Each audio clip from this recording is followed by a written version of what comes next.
For today's video po about sa kung paano maglaro ang clutch, pakikita ko at paano titigas ito at anong dahilan. Kaya ito po, umpisan po natin. Ito po yung kanyang kabuuan ng clutch. Pakikita ko yung kung paano maglaro itong clutch. Ito po siya, kasi po sa BIOS mayroon po tayong gagawin BIOS ngayon. Ito po yung lip spring niya po, yung nagko-control sa clutch. At paano po yung diaphragm ng clutch pressure. Ayan po yung clutch pressure at ito po yung fork at release bearing, paano niya itutulak tong clutch pressure at paano siya titigas. Ito po yung sinasabi kong BIOS. Umpisan po natin kung paano natin magagawa tong BIOS na to. Matigas po yung clutch at nagdadrag pa. Ito po yung support po kakalasin natin. At yung mga tornilyo niya sa bell housing nakapaikot po yan, kailangan makalas lahat. At saka itong mga connection niya para mag-free lahat at makakuha nating mga tornilyo dito. Ayun po, naalis na natin, fast forward po tayo, naalis na natin at ito pababa na yung transmission para makikita na po natin itong kanyang clutch na naging sanhi ng tigas ng kanyang clutch pedal. Ito po siya. Ayan po yung clutch pressure. Hindi na po pantay-pantay yung kanyang diaphragm, kaya ito sanhi ng tumitigas yung kanyang clutch pedal. Kaya matigas na matigas po siya. Ayan po. Ito po yung kanyang kung paano maglaro itong clutch pressure po. Ayan po yung pati yung diagram spring niya. Ayan po yung paano uumbok at paano pag sinipa mo sa kanyang fork at paano siya, yung mga spring na yan na siya nag-a-adapt sa vibration at lip spring. Ito po yung release bearing at saka yung fork, kung paano niya ito pag sinipa mo sa cable. Ito po master clutch po yan na type. Ito po yung po sa BIOS. Pinakikita ko lang po dito kung paano maglaro at paano dinidiin ng fork ito at release bearing itong kanyang fork.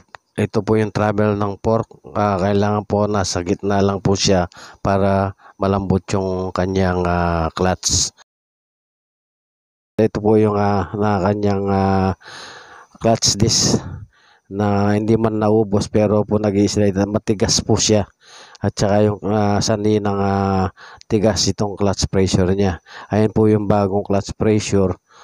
Kitang-kita nyo po nakaumbok ito po, dumapa na itong clutch diaphragm niya. Diaphragm niya bumaba na. Ito po yung bagong clutch disc. Ito po siya. Pag dyan po nagpipre po yung nakada po dito sa kanyang flywheel. Ito pong flywheel na to, pressure disc niya nakadikit dito sa flywheel. Habang umiikot yung flywheel at yan po nang naglalaro po yung clutch. Pag inapakan mo, ito po yung laro ng clutch. Pag inapakan mo, lumalayo dito sa kanyang flywheel. Nagpipre sa flywheel kaya hindi umiikot, hindi lumalakad dahil dito sa kanyang transmission na main drive. Ayan po nakapasok sa clutch disc. Kaya lang po naka-neutral siya para ayan po yung ina-adapt po ng clutch disc na to, yung vibration, dahil sa mga spring na yan siyang kumokontrol sa vibration at ingay. Pag nasira po yung mga spring na yan, magkukos po ng ingay pag hindi mo, ayun po yung vibration at saka yung pag nabibiglang binibigla mo yung takbo niya, yung bitaw na clutch, yan po yung spring ang kumokontrol. Ito po yung flywheel.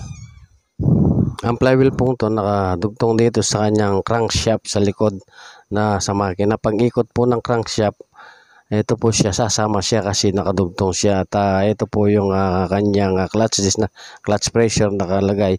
Kaya po hindi sumasama to, yung nagre-release yung, dahil naka-neutral po yung transmission dahil dito sa main drive. Hindi po sasama yung yung sa transmission yung clutch, kasi po naka-neutral yung sumasama lang po dito sa makina kaya hindi lumalakad. Ayan po yung clutch na bago, at saka na-replace na din po natin itong kanyang flywheel at clutch pressure. Lalagay na po natin siya para matapos na at makita natin kung naayos natin itong kanyang problemang matigas yung kanyang clutch at kanyang clutch pedal. Mataas na pero matigas at parang nagba-vibrate siya. Ayun po, nailagay na natin at excuse me po, ito po yung clutch na ilinagay natin kung paano siya maglaro dito sa kanyang flywheel.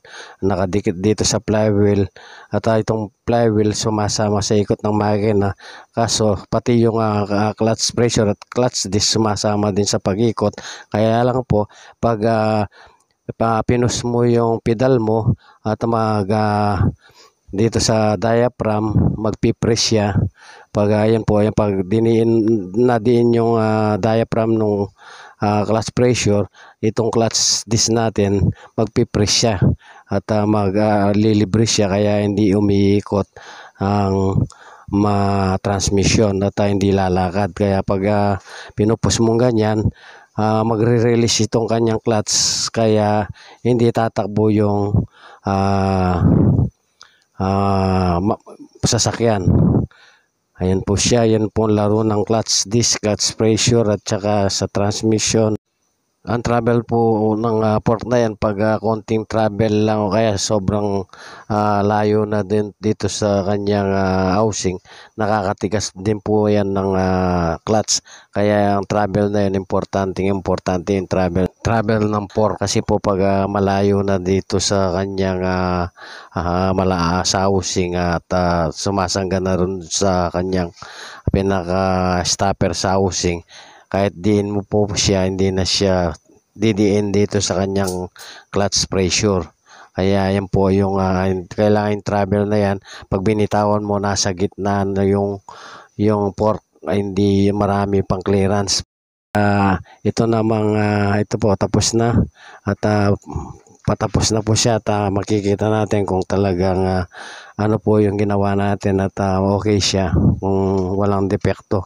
Kaya sana ganyan po yung may share ko na naman sa inyo kung paano maglaro itong clutch dito sa makina sa loob ng transmission at ang nagiging depekto ng patigas ang clutch at ang pedal.